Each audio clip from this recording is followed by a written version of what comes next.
Igitabo cy'intangiriro umutwe wa 15. Imana igirana isezerano na Aburamu. Ibyo birangiye, Uhoraho abwirira Aburamu mu nzozi ati, Aburamu ntutinye, ndi ingabo igukingiye, ibihembo byawe bizaba byinshi cyane. Aburamu aramusubiza ati, Nyagasani Mana wampa iki? Njyewe ngiye gupfa nta kana, kandi uzanzungura ni Eliyezeri w'i Damasi. Ati, dore nta rubyaro wampaye, none ngiye kuzungurwa n'umwe mu bagaragu banjye. Uhoraho niko kumubwira ati, ntabwo ari we uzakuzungura, ahubwo uzazungurwa n'uzaturuka mu maraso yawe. Nuko Uhoraho amujyana hanze, aramubwira ati, ubura amaso urebe hejuru, maze ubare inyenyeri niba ushobora kuzibara. Nuko aramubwira ati, dore ni kuri urubyaro rwawe ruzangana. Aburamu yemera Uhoraho, bituma amubonamo ubutungane.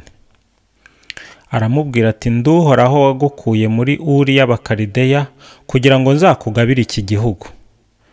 Aburamu aramusubiza ati, Nyagasani Mana, nzabwirwa n'iki ko nzazigitunga? Uhoraho ati, jya kunshakira inyana y'imyaka 3, uzane n'ihene y'imyaka 3, isekurume y'intama y'imyaka 3, hamwe n'intungura n'inuma. Aburamu amuzanira ayo matungo yose, ayasaturamo kabiri, igisate kimwe kirambika imbere y'ikindi, ariko inyoni ntiyazibaga atyo. Inkongoro ziza kurya izo ntumbi, Aburamu arazirukana. Izuba rigiye kurenga, Aburamu afatwa n'ibitotsi, arasinzira araheranwa. Ubwoba bumutaha ari bwinshi, abutewe n'umwijima w'icuraburindi.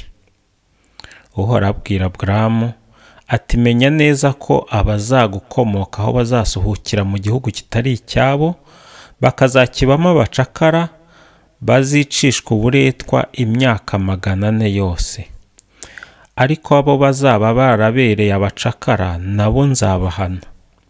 Hanyuma bazagukomokaho bazambihimukane ibintu byinshi. Naho wowe uzigendera mu mahoro, usange ba sogokuruza bawe, uzahambwa mu mahoro ugeze mu zabukuru. Bazagaruka ino ku gisekuruza cya 4, kuko ibyaha by'Abahemori bitarashira inyuma.